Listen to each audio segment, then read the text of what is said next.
ఇండియాలో చివరి railway station, దేశంలోనే చివరిగా ఉన్న రైల్వే స్టేషన్, ఇంకొక దేశాన్ని కూడా కలిపే స్టేషన్ అన్నమాట. మీకు తెలుసా? భారతదేశంలోని ప్రతి మూలల్లో రైల్వే స్టేషన్లు ఉన్నాయి. అక్కడి నుండి ఒక రాష్ట్రం నుండి మరో రాష్ట్రంలోకి ప్రయాణించవచ్చు. లక్షలాది మంది ప్రయాణికులను తీసుకువెళ్తాయి. ఈ రైల్వే స్టేషన్ చాలా స్పెషల్. బీహార్లోని మధుబని జిల్లా మిగతా వాటి కంటే ప్రత్యేకం. ఇక్కడ ఒక రైల్వే స్టేషన్ ఉంది.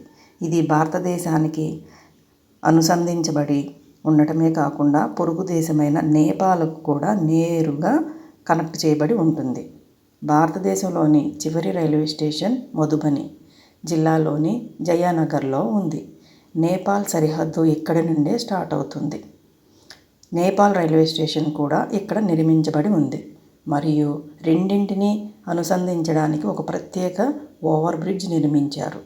జయనగర్ రైల్వే స్టేషన్ భారతదేశం నుండి చివరి రైల్వే స్టేషన్గా పరిగణించబడుతుంది. దీని తరువాత సరిహద్దు దాటిన తర్వాత నేపాల్ రైల్వే స్టేషన్ కనిపిస్తుంది. అందుకే ఈ ప్రదేశం ప్రయాణికులకు మరియు రైల్వే నెట్వర్క్ పరంగా చాలా ప్రత్యేకం. ఇండియా మరియు నేపాల్ నుండి ప్రతిరోజు వేలాది మంది ప్రయాణికులు ప్రయాణిస్తారు.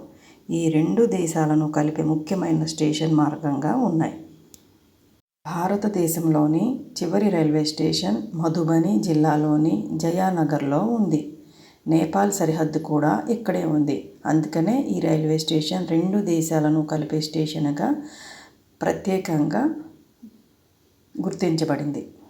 ఇది ఇండియన్ రైల్వే తోటి నిర్మించబడిన స్టేషన్.